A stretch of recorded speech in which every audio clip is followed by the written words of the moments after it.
నిజమేనా సార్? మా అమ్మాయిని ఎవరు చంపారో తెలిసిందా సార్? చెప్పండి సార్, ఎవరు చంపారు? చెప్తానమ్మా. ఇప్పటి వరకు వెయిట్ చేశారు, ప్రశాంతంగా ఉండండి. ఇంకొక 10 నిమిషాల్లో హంతకుణ్ణి మీ ముందు నిలబెడతాను.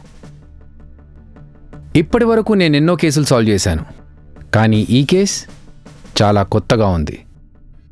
సంధ్యని చంపిన హంతకుడు చాలా తెలివైనవాడు. సంధ్యను చంపి ఆత్మహత్యగా క్రియేట్ చేశాడు. ఈ కేసులో మనకు ముఖ్యమైన ఆధారం సంధ్య సూసైడ్ నోట్. ఆ సూసైడ్ నోట్ వల్లే సంధ్యది ఆత్మహత్య కాదు, హత్య అని తెలిసింది. కానీ ఆ సూసైడ్ నోట్ని చూసి దివ్య ఈ కేసుని క్లోజ్ చేసింది. ట్విస్ట్ ఏంటంటే ఆ సూసైడ్ నోట్ సంధ్య రాయలేదు. సంధ్యని ఎవరు చంపారో తెలుసుకోవడానికి నేను చాలా ఇన్వెస్టిగేషన్ చేశాను, చాలామందిని ఎంక్వైరీ కూడా చేశాను. కానీ ఒక్క క్లూ కూడా దొరకలేదు. ఎలాంటి కేసులో అయినా సరే హంతకుడు ఎంత తెలివైన వాడైనా సరే ఎక్కడో చోట చిన్న తప్పు చేస్తాడు. కానీ ఈ హంతకుడు మాత్రం ఎలాంటి పొరపాటు చేయలేదు. ఇక ఈ కేసులో అన్ని దారులు మూసుకుపోయాయి అనుకున్న టైంలో నాకొక చిన్న క్లూ దొరికింది. అదే ఈ కేసులో హంతకుని పట్టుకునేలా చేసింది. బేసిక్గా సంధ్య చాలా మంచి అమ్మాయి, అందరికీ హెల్ప్ చేయాలనుకునే అమ్మాయి. అలాంటి అమ్మాయికి ఇలాంటి పరిస్థితి రావడం చాలా బాధాకరం. సంధ్యని ఎవరు చంపారో తెలిసి నేను షాక్ అయ్యాను. ఒక్క క్షణం ఇది నిజమా కాదా అని ఆలోచించాను. తర్వాత తెలిసిన విషయం హంతకుడెవరో తెలిసేలా చేసింది. సంధ్యని చంపిన వాళ్ళు ఇప్పుడిక్కడే ఉన్నారు. హంతకుడెవరో తెలిస్తే మీరు అస్సలు నమ్మరు.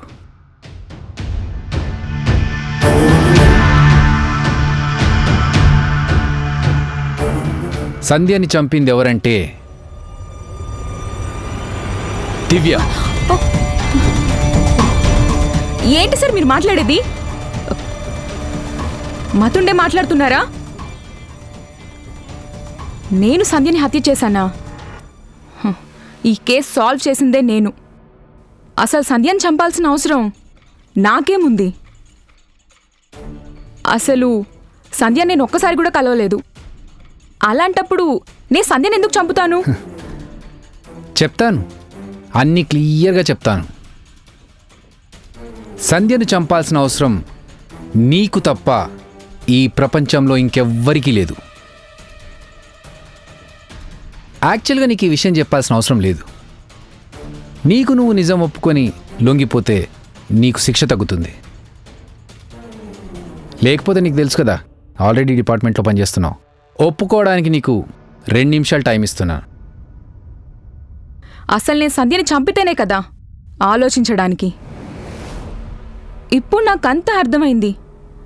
నాలాంటి ఒక టాలెంటెడ్ ఆఫీసర్ మీకు పోటీగా ఉండకూడదనే నన్ను ఈ కేసులో ఇరికించాలని చూస్తున్నారు. అయినా నేను సంధ్యని చంపాను అనడానికి ఆధారాలు మీ దగ్గర ఉన్నాయా? ఉంటే చూపించండి, ఉరిశిక్షకైనా ఒప్పుకుంటాను. దివ్య, సారీ స్వప్న. నీ అసలు పేరు నాకెలా తెలిసిందని షాక్ అయ్యావా? ఈ దివ్యే మీ పెద్ద కూతురు స్వప్న. చిన్నప్పుడు మీ ఇంటి నుంచి పారిపోయిన ఆ స్వప్నే ఈ దివ్య. దివ్య ఇంటి నుంచి పారిపోయిన తర్వాత అమ్మ అనాథాశ్రమంలో చేరింది. అక్కడ ధనుంజయ్ గారు తనని చేరదీసి బాగా చదివించారు. అక్కడే తను పెరిగి పెద్దదైంది. చిన్నప్పటి నుంచి ఈ స్వప్నకి సంధ్య అంటే కోపం. తన వల్లే ఇంటి నుంచి పారిపోవాల్సి వచ్చింది. బేసిక్గా మీరు స్వప్నని చాలా ప్రేమగా చూసుకున్నారు. కానీ ఎప్పుడైతే సంధ్య పుట్టిందో అప్పటి నుంచి ఈ స్వప్నని మీరు నెగ్లెక్ట్ చేయడం స్టార్ట్ చేశారు. ప్రతి విషయంలో మీరు సంధ్యనే మెచ్చుకునేవారు. అది చూసిన స్వప్న అస్సలు భరించలేకపోయింది. ఒకరోజు స్వప్న ఇంట్లో దొంగతనం చేసింది. ఆ రోజు మీకు గుర్తుందో లేదో మీరు బాగా కొట్టారు. కానీ ఫ్యాక్ట్ ఏంటంటే ఆ రోజు దొంగతనం చేసింది స్వప్న కాదు, సంధ్య. తెలియకుండా మీరు అమ్మాయి మీద చేయి చేసుకునేసరికి స్వప్న ఇంట్లోంచి పారిపోయింది. తర్వాత తన పేరుని దివ్యగా మార్చుకుంది. సంధ్య మీద రోజురోజుకి కోపం, పగ పెంచుకుంటూ పోయింది. ఎలాగైనా పగ తీర్చుకోవడానికి కష్టపడి చదివి పోలీస్ అయింది.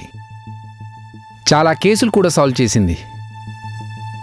అంతేకాదు, చాలా పేరు కూడా సంపాదించింది. పిచ్చిది, మీకోసం వెతుక్కుంటూ వచ్చి మీరు తన్ని చూస్తే ఆనందపడతారనుకుంది. కానీ అస్సలు మీరు స్వప్న గురించి ఆలోచించకుండా, తన గురించి ఒక్కసారి కూడా గుర్తు చేసుకోకుండా సంధ్యతో చాలా హ్యాపీగా ఉన్నారు. అది చూసి స్వప్న అలియాస్ దివ్య తట్టుకోలేకపోయింది.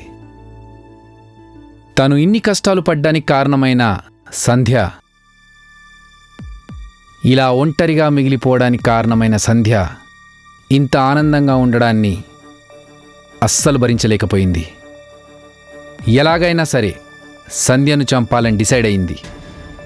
సంధ్య ఏ టైంకి ఆఫీస్కి వెళ్తుంది, ఎప్పుడెప్పుడు ఎక్కడెక్కడికి వెళ్తుంది, అన్ని డీటెయిల్స్ తెలుసుకుంది. ఆ రోజు మీరు ఊరికి వెళ్తున్నారని తెలిసి పక్కా ప్లాన్తో సంధ్యను చంపేసింది. ఆత్మహత్యగా క్రియేట్ చేసింది. బేసిక్గా తను మంచి పోలీస్ ఆఫీసర్. అందుకే ఎంక్వైరీ ఎలా చేస్తారో, క్లూస్ ఎలా కలెక్ట్ చేస్తారో అన్నీ తెలిసి అలా దొరక్కుండా పక్కాగా సాక్ష్యాలు లేకుండా ఈ మర్డర్ ప్లాన్ చేసింది. అందుకే ఆ అనుభవం వల్లే మనకొక్క క్లూ కూడా లేకుండా పోయింది. ఆపండి సార్, ఇదంతా పచ్చి అబద్ధం. నువ్వు సంధ్యను చంపావనడానికి నా దగ్గర పక్కా ప్రూఫ్స్ ఉన్నాయి.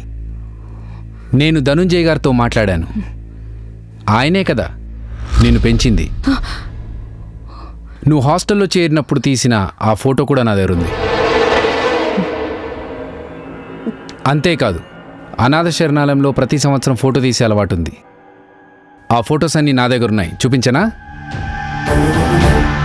నువ్వే స్వప్న అని చెప్పడానికి కావాల్సిన ఆధారాలన్నీ నా దగ్గర ఉన్నాయి. నీకు ఇంకేమైనా డౌట్లుంటే చెప్పు, DNA టెస్టులు కూడా చేయిద్దాం. రెడీయా? ఏంటి దివ్య, ఈ విషయాలన్నీ నాకెలా తెలిసే అనుకుంటున్నావా? నీ మొబైలే నిన్ను పట్టించింది.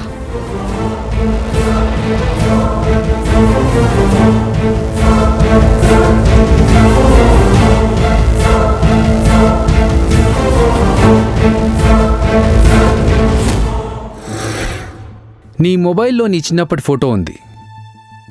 అదే సేమ్ ఫోటో సంధ్య ఫేస్బుక్లో ఉంది. నాకప్పుడే డౌట్ స్టార్ట్ అయింది. నీ గురించి ఎంక్వైరీ చేయడం స్టార్ట్ చేశాను. ఎక్కడ చదువుకుంది, ఎక్కడ పెరిగింది, అన్ని డీటెయిల్స్ తెలుసుకున్నాను. ధనుంజయ్ గారు నీ గురించి అంతా చెప్పారు. ఇప్పుడు చెప్పు స్వప్న, ఇదంతా నిజమా కాదా? అవును, నిజమే. నేను స్వప్ననే. సంధ్య నా చెల్లెలు. కానీ నేను సంధ్యను చంపలేదు. ఆ రోజు నేను సంధ్య వాళ్ళ ఇంటికి వెళ్ళలేదు. కావాలంటే మీరు నా ఫోన్ చెక్ చేసుకోవచ్చు. నేను ఆల్రెడీ చెప్పాను కదా, నువ్వు ఒక పోలీస్ ఆఫీసర్వి. అందుకే ఎలాంటి సాక్ష్యాధారాలు లేకుండా జాగ్రత్త పడ్డావు.